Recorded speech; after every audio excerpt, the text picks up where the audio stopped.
Good evening to all. Yesterday in previous class we discussed about the definition of heat energy and types of forms of energy. Now we discuss about the units.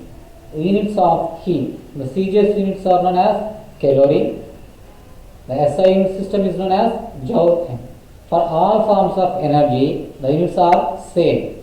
If we measure in CGS units, it is known as calorie. In case of SI system, it is known as joule. For temperature, temperature is measured in terms of Celsius, Fahrenheit, Celsius, Fahrenheit and Kelvin. The Newton here we are studying is Kelvin. By scientists it is named as Kelvin. K is equal to Kelvin. K is equal to degree Celsius plus 273. For conversion of Celsius into Kelvin is called as K is equal to Celsius plus 273. This is called Kelvin. For higher studies, it is considered as absolute temperature, absolute scale or absolute temperature. It is denoted by the term capital T. Capital T is equal to Celsius plus 273.15. It is the accurate value. Capital T is equal to Celsius plus 273.15. These are the units for heat and temperature. In this class, we discuss about specific heat. What is specific heat? Now we are studying about specific heat.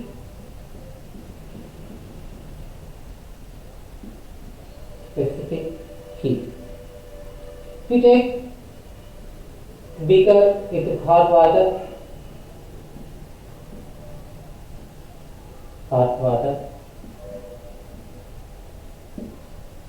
In the same beaker, we are introducing two test tubes.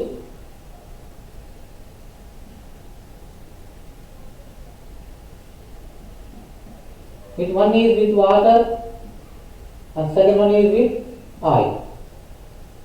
It is heated. The beaker is heated for 10 minutes. Now, if we are saying that we are taking a water in a beaker and it is heated by the same flame. The two test tubes which are containing different liquids. The first one contains water. The second one may be oil or any other substance. They are dipped in the water. Now when we supply heat energy, first water absorbs heat energy, it becomes hot, then the water transfers its energy to these test tubes. After a few minutes, the rise in temperature for oil is different from the rise in temperature of water. These two substances heat in different manner. Generally, the rise of temperature for oil is always greater than the rise of temperature of oil is always greater than the rise of temperature of water. Here we are supplying the same amount of energy, but these two substances are absorbing energy different conditions based upon their nature. So it is considered the absorption of heat depends upon the nature of the substance. Different substances absorb the same amount of energy in different conditions or in different manner. So oil quickly it absorbs heat more quickly than water. These are considered as specific heat, the reluctance. Specific heat means the absorbing capacity of the heat. So this is the term depends upon the water. Now let us discuss about specific heat. We take again we are taking few amount of water in one beaker, maybe 250 grams. Again one more beaker with 1 kg of water. Both these two are heated in its same flame. Heated. Here the mass is different. One is taken as 250 grams, the second one is taken as 1 kg of substance. These two are heated with the same flame. So we are applying the same amount of heat energy. So Q is constant. In other words, Q means it is temperature. In these two cases, temperature is constant. Temperature is constant. We heat these two until they get a 60 degrees Celsius. Both the liquids are getting temperature into 60 degrees Celsius. Now let us measure the time taken for attaining 60 degrees Celsius of heat. Now we generally know that the 250 grams of water, which is having little amount of water, little mass, it gets easily, it reaches 60 degrees Celsius. In case of the bulk amount, it reaches 60 degrees Celsius of water very few large time. So it takes the time taken for getting 60 degrees Celsius or to the phase change to 60 degrees Celsius for large amount is more. That's why you can say that Q is directly proportional to M at constant T, constant temperature. The amount of heat supplied or the rise of temperature depends upon the mass, of the substance. As the bulk mass is present, we have to supply large amount of heat energy. If it is a small amount is present, we have to supply less amount of heat energy. So heat energy is directly proportional to the mass of the system. In this case, the temperature is constant, which means in these two cases are supplied same amount of heat energy. In the second case, here the mass is constant. Here the mass is constant. Let's take 1 kg and 1 kg of substance. 1 kg of substance. We supply same amount of heat. Here the heat is different. Heat. If it heats slowly, the rise in temperature is slow. If heat quickly, the rise of temperature becomes very quickly. That's why Q is directly proportional to capital T. Rise in temperature for change in temperature delta T. Here we are taking the same amount of mass, but here there is change in supplying of heat energy. The time taken for low amount of heat energy is greater than high amount of heat energy. So heat energy is directly proportional to the change in temperature. By combining these two equations, 1 and 2, we get Q is directly proportional to M into delta T. Q is directly proportional to mass into change in temperature. Delta T means the change in temperature. When we write delta T is equal to final temperature minus initial temperature. So the amount of heat supplied to system Q is directly proportional to the product of mass and change in temperature. To remove the proportionality, we get that Q is equal to M S delta T. When introducing a new term, it is considered as S. Q is equal to M S delta T. Here S is considered as specific heat. S is equal to Q by M into delta T. S is equal to Q by M into delta T. The term S is considered as specific heat for the substance.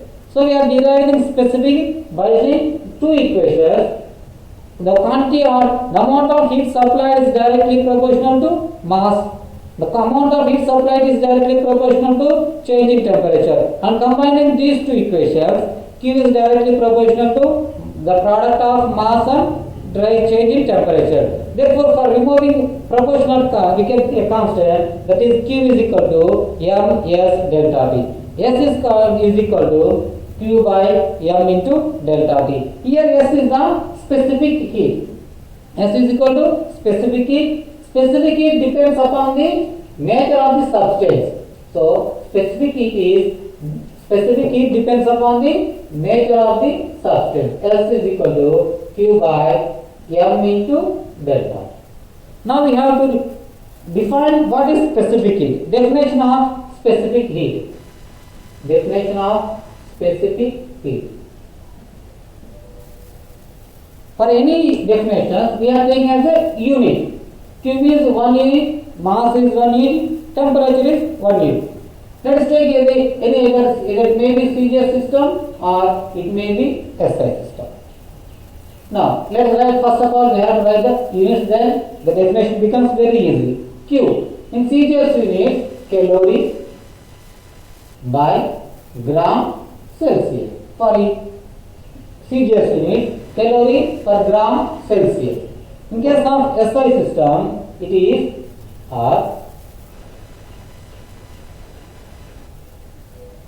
joule per kg Kelvin. Joule per kg Kelvin.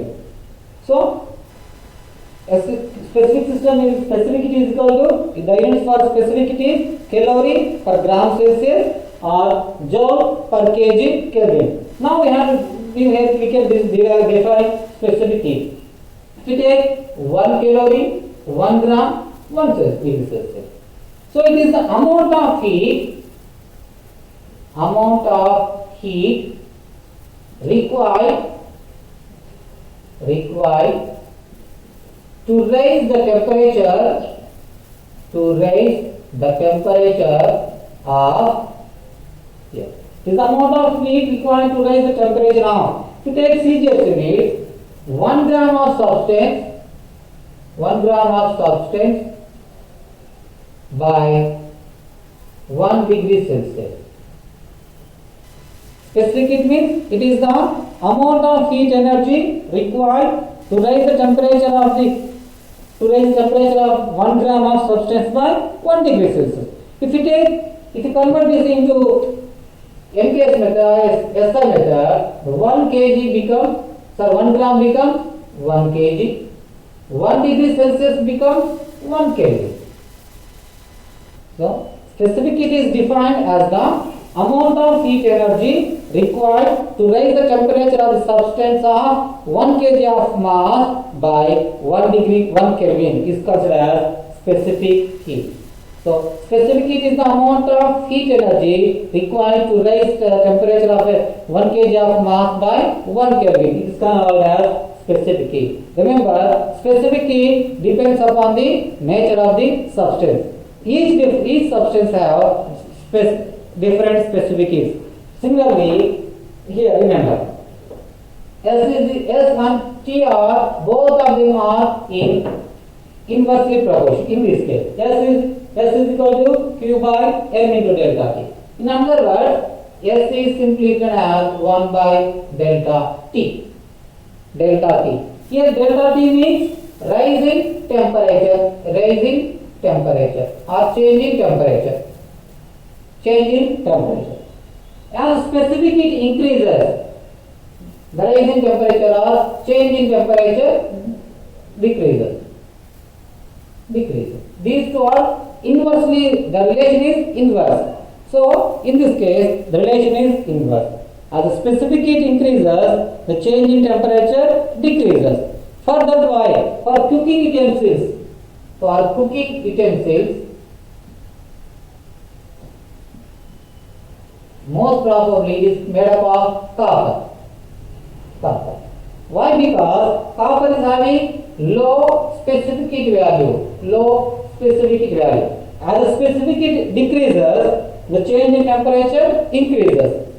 So, the copper vessel is heated very quickly. That's why we are using copper in cooking utensils, because the copper is having low specific heat value. It absorbs heat energy more quickly and it transfers its energy. So, for any cooking utensils, it must have low specific heat value, so it can absorb heat energy and then it transfers its energy towards the cooking item, cooking food. So specific, depending upon the nature of substance, specific heat depends.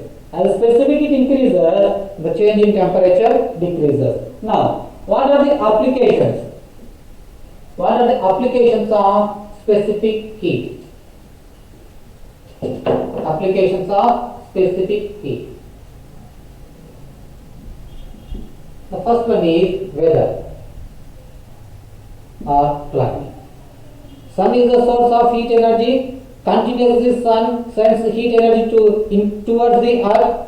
The sun rays are falling on the earth. So the high heat or light energy, here it may be heat energy, is absorbed by sea at equator.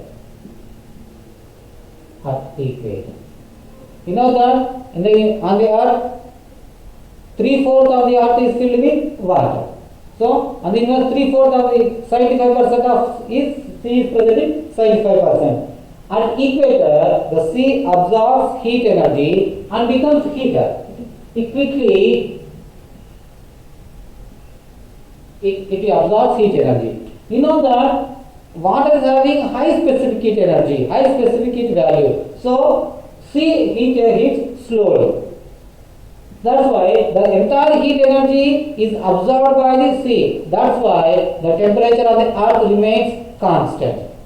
As the sun sends the solar energies, the heat energy is transferring from sun to the earth. The sea are present on the equator absorbs more amount of the heat energy from the sun. So the surrounding air becomes constant in temperature. The equator sends its temperature towards the pole. Here there is a transfer of heat energy from equator to the pole. Due to this concept, the entire air or the entire atmosphere present on the earth is having always similar temperature rather than sea. If the seas are absent, the entire energy falls on the earth, the earth becomes very heated by quickly. Due to avoid that one, the sea absorbing the heat energy from sun. The sea water has a more specific heat value, so it heats slowly, heats very slowly. This is the first application. Second application, watermelon. Watermelon. During summer days, we feel that watermelon, when we keep this watermelon in a fridge, after replacing that one, it becomes very colder than any other fruit. This is due to low specific heat value of soil. It is due to high specific heat value of water. Water is having high specific heat value. So the rise in temperature becomes slow. Watermelon mostly having water in the fruit. That's why watermelon has the water present in watermelon has high specific value. So it becomes always cooler than any other substances. Remember here one more point. Sea water and normal water. Sea water and fresh water. Both of them are present on earth. Comparatively, sea water has low specific value, fresh water has high specific value. It is a fraction of difference. When we compare these two, sea water and fresh water, not with air. When we compare air, sea water is having high specific heat value. But when we compare sea water and fresh water, sea water has low specific heat value. That's why the sea water evaporates quickly to form clouds. The clouds are mainly formed from the sea water due to having less specific heat value than fresh water. It is the applications of specific heat value. The first specific heat value application is maintaining the temperature on the earth. Second one is watermelon. The third one is evaporation of sea water more than fresh water. These are the applications of specific heat value. And the second one, any cooking utensils has to prepare with the low specific heat value. Then only we can consume our fuel. These are the applications of specific heat value.